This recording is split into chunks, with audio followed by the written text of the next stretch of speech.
سماجی کاری 31 امام منظری کی بیداری اور اندیشہ نمبر 28 میں موجود ایک حدیث میں حضور نبی اکرم صلی اللہ علیہ وآلہ وسلم نے ایک ایسی صفت کی نصیحت فرمائی جو مسلمان کو جنت کی طرف لے جاتی ہے، یعنی انسان کے نقصان کو لوگوں سے دور رکھنا۔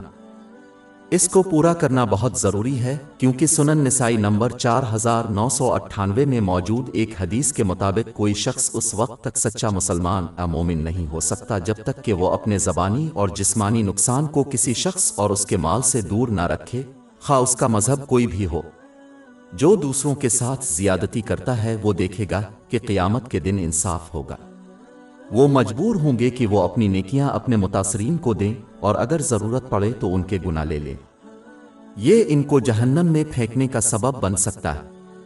صحیح مسلم نمبر 6579 میں موجود ایک حدیث میں اس کی تنبیہ کی گئی ہے۔ اس کے بجائے دوسروں کے ساتھ وہی سلوک کرنا چاہیے جو وہ چاہتے ہیں کہ لوگ ان کے ساتھ برتاؤ کریں۔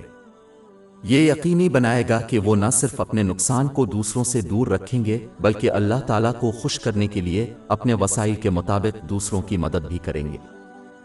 ہماری ویب سائٹ www.shekpod.com پر 400 سے زیادہ مفت e books, audio books, infographics, podcast اور بلاگ دستیاب ہے۔